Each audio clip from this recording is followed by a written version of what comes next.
Boss, the next to receive the Heroes Award is Police Director Avelino Ignacio Razon Jr., our current Regional Director of the NCRPO. For being the first to be designated District Director of the Western Police District twice, and eventually become the Regional Director of the NCRPO. Thus, revitalizing the police discipline program by full implementation of the integrated patrol system through the Metro Manila's 219 PCBs, supported by the newly created 50 compact community police assistance centers.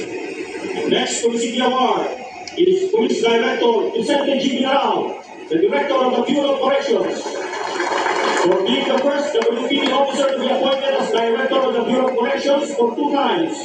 It was also the first one in the Western Police District to institutionalize and strengthen the effectiveness of intelligence and special operations division that resulted in the arrest of high-profile criminal offenders. The first to organize the bomb disposal unit and right reaction unit, and the first Western Police District official to undergo management course at the Federal Bureau of Investigation Academy in the United States of America. Next to receive the Heroes Award is Police Colonel Teresissimo Saro Lazaro, President of the Western Police District Retirees Association, for his being one of the finest members of the Manila Police Department during the period when the Western Police District was appropriately dubbed as the Manila's finest, being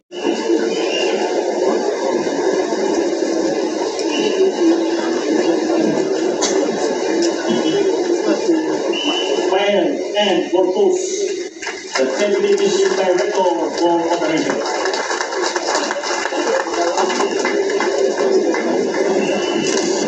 Next,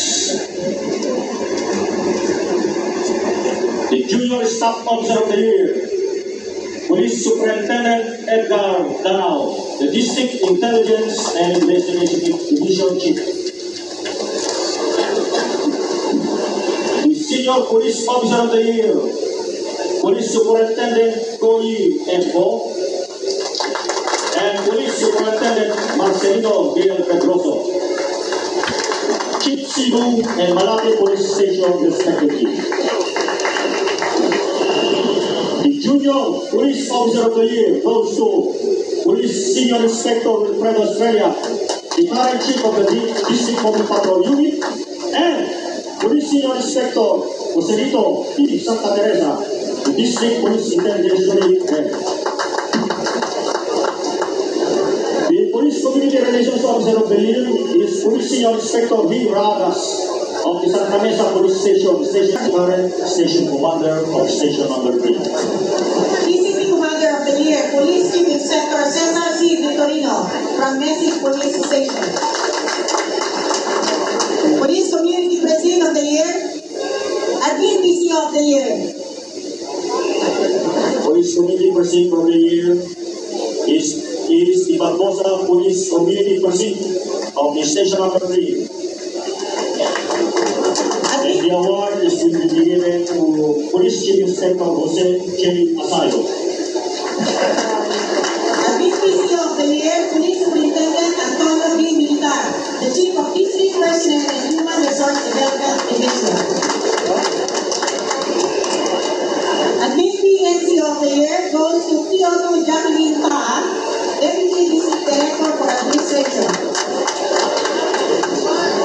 Beat Patroller of the Year, Iowan Vicente L. Navora from Moriones Todo Police Station. Senior Investigator of the Year, Police Superintendent Arturo L.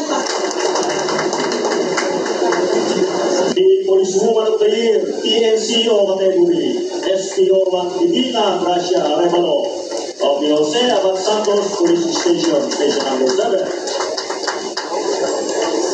Our NUB of the Year, NUB Magigiting na opisyalis na binibigyan ng recognition ng Manila's finest brotherhood under the Chairman of the Board and President, SPO2 Antonio P. Manuel, si Director General Edgar D. Aglipay, the current Philippine National Police Chief, who will receive part of the recognition to be represented presented by our Regional Director, Police Director General Abilino Airato Jr.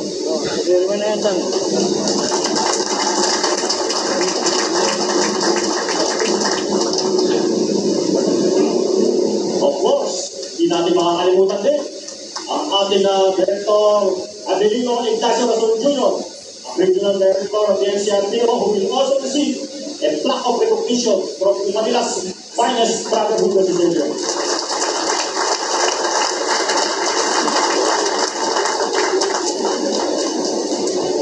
Ngayon din po, ang ating Western Police District Director, Police Chief Superintendent Pedro Andrea Bulao, will also receive a plaque of recognition from the Manila's finest brotherhood representative.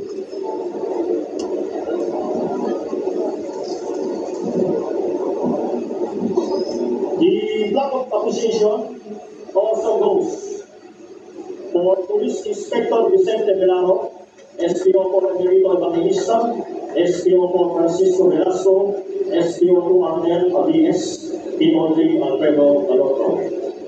Police Inspector Vicente Velaro will receive the plaque of appreciation for him and to his group. Also extending the plaque of appreciation from the Manila's finest brotherhood, Police Chief Inspector Joselito T. Santa Teresa, and the members of his group are Police Senior Inspector Alberto Tego, Police Senior Inspector Alfredo Friasa, SPO2 Joselito de la Cruz, PO3 Bonifacio Abad, PO3 Paul Rodrigo Bautista, PO3 Jaime Salonga, PO3 Nobel Maldonado, PO2 Donel Bahardo, PO1 Jesse Lais, PO3 Ernesto Napa. Mayor G.M. Ambion, Chairman, Metro Manila Muslim Peace and Order Coordinating Council.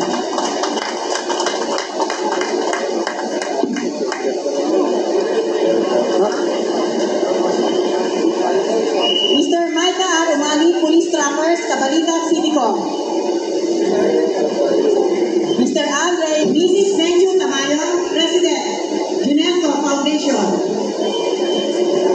Chairman Suharto D. Puri, Manila Peace Maker Group. Mrs. Selma M. Lim, President, Metropolitan Manila Bantay Bayan Organization.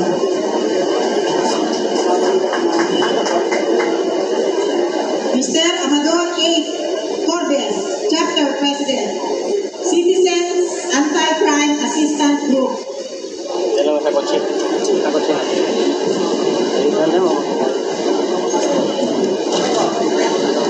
Mrs. Evelyn Corpus Upslide Ramen.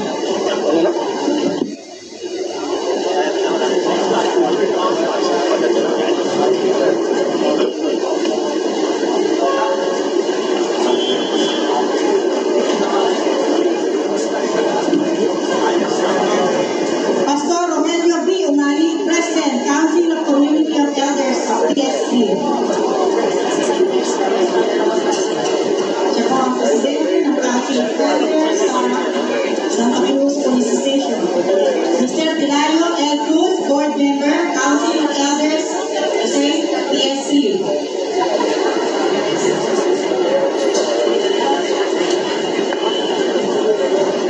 Mr. Ernesto M. Illanes, Board Member, Council.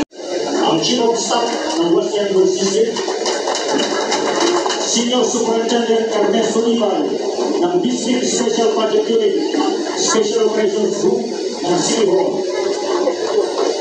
Police Senior Superintendent Cesar Javier ng Western Traffic Enforcement Group.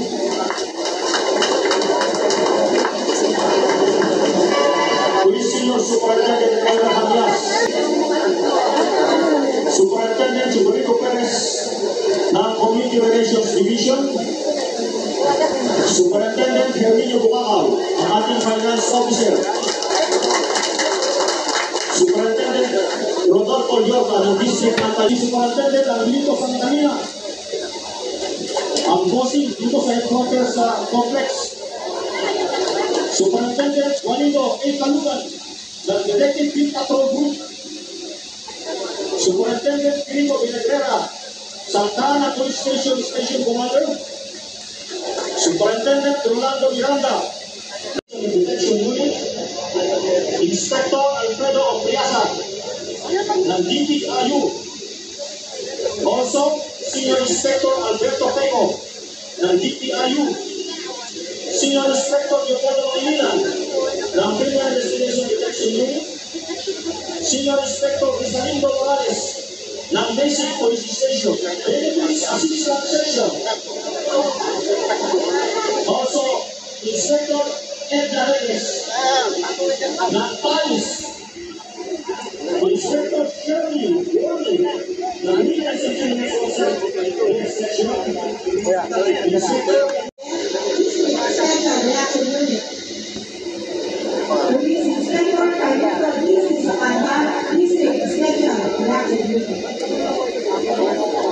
Police Inspector Juan Garcia, District Special Reaction Unit. Police Inspector Olivia A. Salaysay, District Operations and Plans Division. Police Inspector Jose Vicente C. Goya, Police Travel. Police Inspector Federico N. Nano, Office of the District Director. 104th anniversary today, a legacy of 104 wonderful long years of dedicated, distinguished, outstanding police tradition and service. The first police department in the country. As your regional director and a two-term district director of the Western Police District, I am proud of the many accomplishments of the WPD. Truly, Manila's finest and the Philippines' best. Palakpakan po natin.